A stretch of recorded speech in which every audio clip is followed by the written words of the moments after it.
Hello, welcome to Trash Talk Tuesday. I'm here with Dr. Murphy, and what we do here is pick a topic. Did I say it was Trash Talk Tuesday? You might have. Well, we're going to do a dog talk. I get in my routine, and I'm not going to edit this because why? You know, we're doing a dog talk. Now, we can still trash a couple things at the end if you like. So what we do is we ask him questions, we just sort of chat about it, and I thought today would be good to talk about coronavirus because it is all anyone can talk about. And I want to know, Dr. Murphy, a few things from you. It's coming our way. Is it coming for us? It's coming Actually, our way. first question is, what is it? Second question, is it coming for us? Coronavirus What exactly? are respiratory viruses. Yes. They say it's like SARS or MERS. MERS, Middle East. There's a Middle East coronavirus, and SARS is severe acute respiratory distress virus. And this is an interesting virus, this new coronavirus from, where the hell is it from? Wuhan, China. China. They found it in a market. They said it came from a snake. Oh, that's just great. Now, was it a snake that someone purchased to eat I don't know. in that market, or just a snake that was infected that was there? Kind of slithered around in the Just background. kind of sliming around all the fish, getting his lunch. I don't know, but this can have the potential for being a bad one. It seems it. Well, the reason why is the people that have died from this particular virus were all healthy. They weren't the elderly, they weren't the children. Oh, These wow, were- that is scary. Yeah, these were healthy adults. So And- that is actually And terrifying. if you look at the numbers, it's a 5% mortality rate. So if Wow. you get the coronavirus, 5% of the population is That's a going to die. big chunk. Wow. Well, and in places like, now I don't know what Wuhan is like, but China in general is overpopulated from what, It is. think about people, every way they get around is mass transport, public it is, transport, it is. walking around in large this groups. thing is spreading rapidly right now. I'm sure It's- it's China's already- like the worst place for it to start. Yeah, it's already in the United States, and there's people in the United States. Really? Oh, absolutely. Yeah, it's in the United States right now. There's people that have been diagnosed with it in the States. Wow. So And they're young, healthy people. where do you, how does a person catch this? It's like the flu. Aeration. So Mouth-to-mouth it's like, transmission. you It's can't like really you protect with the against flu it. right now, going to give Yeah. me the flu. You can't really protect against it. Not really. I mean, you can use some forms of protection, but this is really kind of interesting because I've always loved flus and pandemics, and I say I love them. I love reading That sounds about them. real rough. I know. Well, it sounds kind of morbid. But Yeah. I love reading about them, and specifically. Well, they're interesting. They are. Yeah. They are. So the H1N1, which is the last major Yeah. pandemic, and honestly, we're overdue for a pandemic going around the world. That's what pandemics are. They travel the world. Yeah. And things will go much faster now because of all of our transportation is so quick. Back in Yeah. 1918, we didn't have jets that could fly across the ocean in 8 hours. So, but now we do. So this is going to travel very fast. And there weren't as many people back then as there is now. So the transmission is going to get spread real quick. And I'm really kind of curious to see what happens in the next 30, 40 days with this virus, how much further it will go. Yeah. But this is where it gets kind of crazy. All right, so how many billions of people are in China right now? A lot. We'll just say 1 billion people. Well, if it's killing 5% of the That's a lot of population, that's 50 million people are going to die of this thing. And I'm like, wow. If you look at the Yeah. United States, we have 350 million people. So we're talking 10 million people going to die of this.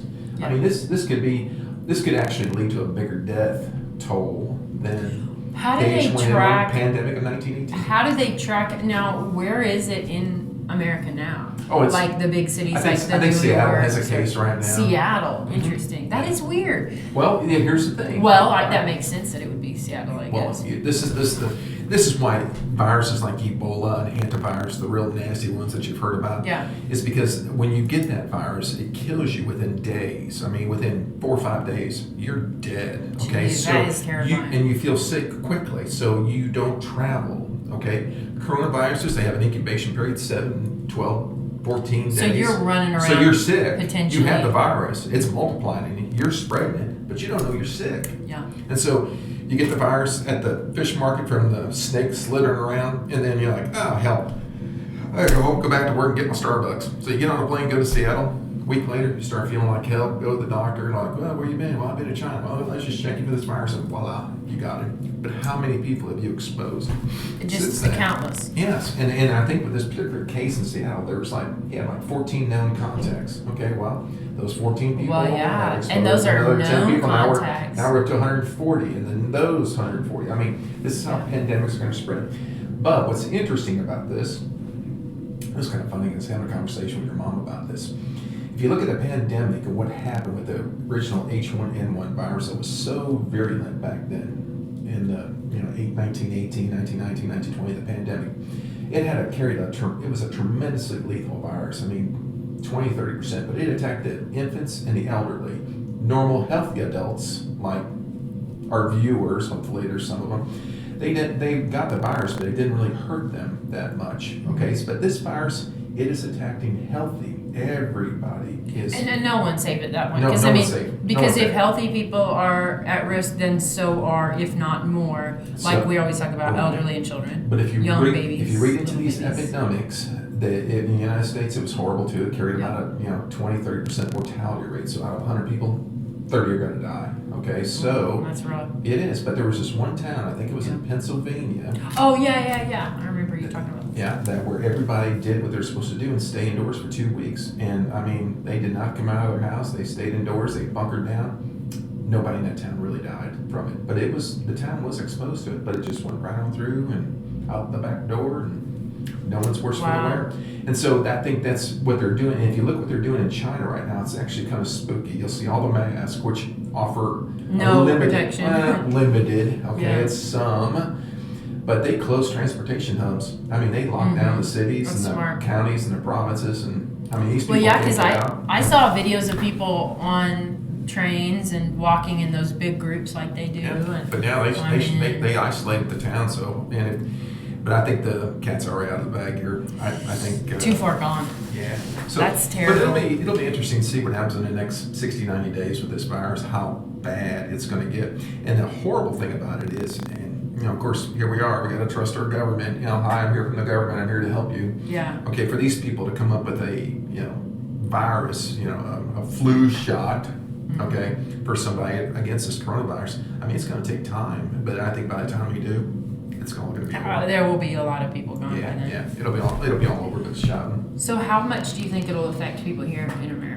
I don't know, but what's going to be interesting to find out, it's a typical what they call a single-strand RNA virus, which probably don't mean anything to people watching this video, but it's a common type of flu viral strain, and we have some antivirals out there, the Tamiflu and some of these other medications that we take for flu, and I think they're going to be somewhat effective. Oh, that's cool. Yeah, so I think we have some, backup plans, but I don't know how good these backup plans are, but it'll be kind of interesting to see what happens. Yeah.